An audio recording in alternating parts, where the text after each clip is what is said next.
American Idol has auditioned and made stars out of all kinds of people from every walk of life.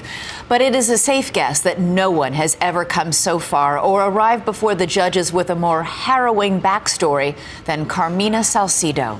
Now, just a moment ago, you saw Carmina waiting in line for what might be her big break. But before we tell you how she did, we want to remind you of who she is and the staggering tale of how Carmina Salcido got there.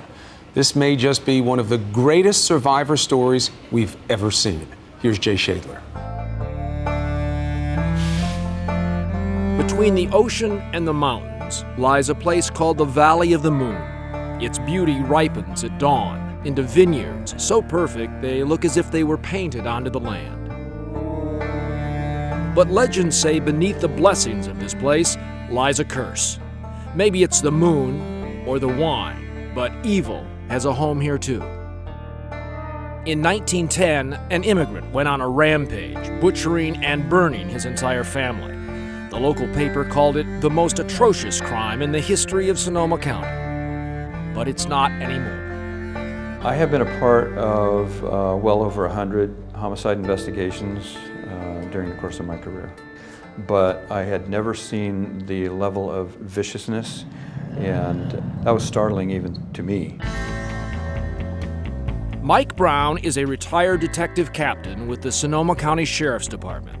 He collects vintage cars in mint condition, quite unlike his memories, which have been damaged beyond repair. Did you have flashbacks? Yes, I had all of that. The dreams, flashbacks, smells. Not far away, 24-year-old Carmina Salcido puts in 30 hours a week as a dog groomer. The only living things she really trusts are these animals and Mike Brown. Detective Mike Brown was, that father figure that I never had. What do you get from Detective Brown that you haven't gotten from any other? Understanding. He understands, what I saw, what I went through. Carmina feels so close to you. I'm very touched by that. At a winery overlooking the Valley of the Moon, these two scarred but surviving souls begin to remember the day their lives first crossed, April 14th, 1989.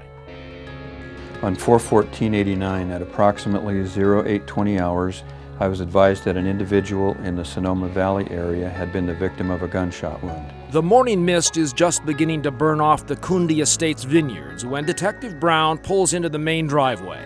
The winery supervisor, Ken Booty, has been shot, though not fatally.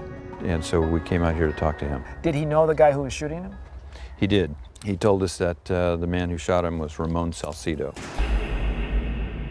Ramon Salcido is a hard-working, hard-drinking 28-year-old vineyard employee. His young wife, Angela, comes from a staunch local Catholic family. She's begun to dream of being a model.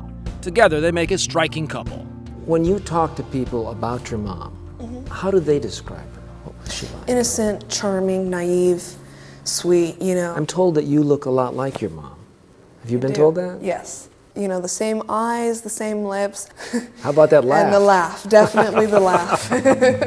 But those bright memories of Mom and her two young sisters, Sophia and Teresa, fade to black when Carmina recalls her father. I remember fights going on between him and my mom, and he just started, slapping and punching her. Sophia was holding baby Teresa up, we just all stand back there with, big eyes and just watch terrified. Detective Brown knows nothing about these troubles in the Salcido house. He's just looking for Ramon. But even before he can leave the scene of the vineyard shooting, he gets another call. I was advised that a homicide victim had been found at another winery approximately 2 miles away from the scene of the first shooting. I keep my police scanner in my purse. I was the cop reporter at the time, and kept it on.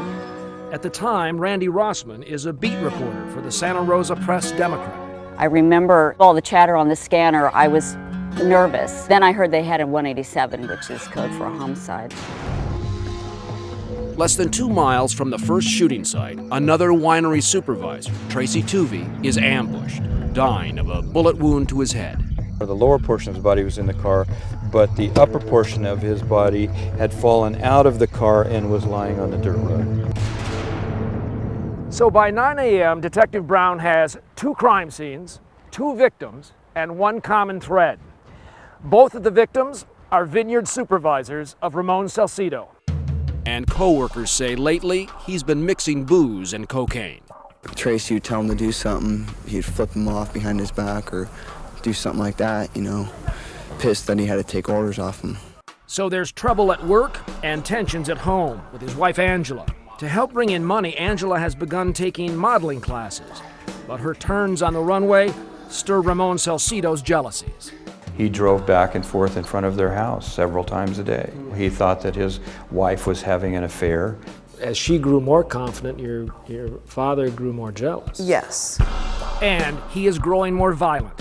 In fact, it is Ramon's surging temper that convinces Angela her only choice now may be to run fast toward a new life. She actually had an interview, a photo shoot to do that day, and she said, I won't miss it, I won't miss it. April 14th at 5:30 in the morning, Angela slips out of their tiny house and goes to an ATM, withdrawing the little money she has for a photo shoot this afternoon. She doesn't know it, but this will be her final close-up. Back at the vineyard where Tracy Tuvey has been killed, reporter Randy Rossman finds the scene strangely quiet.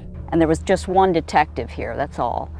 And I asked him what was going on, and he told me that there'd been a homicide here, but that everybody had just left because there'd been a call of another homicide. 201 Baines Avenue, 8 miles from the first shooting, 6 miles from the second crime scene. It is the home of Ramon and Angela Salcido and their 3 daughters. Detective Brown and his partner think Ramon may still be inside. What do you see? I see some blood on the front door. I brought my .45 up and looked, made a quick sweep of the house. I could see blood on an interior wall. I popped back down, told him what I saw. Door was closed. Door was closed. He reached over and pushed the door open slightly to make sure that there was no one back there. You could see a body that was lying in the hallway right over there. It's Angela Salcido. How had she been killed? She had been shot in the head. She was shot 3 times. I came from down below on the main highway and parked down here. Once again, reporter Randy Rossman arrives, only to sense that this story is moving faster than either the cops or the press can comprehend. Something was changing, something was different. The detectives all started kind of meeting and talking, and something new was going on. 20 miles from where the terror began, 3 more bodies. My God, what's going through your mind at this point? Now you've got deaths all over this county. Well, who potentially could be next? Where are the girls? And when will he stop?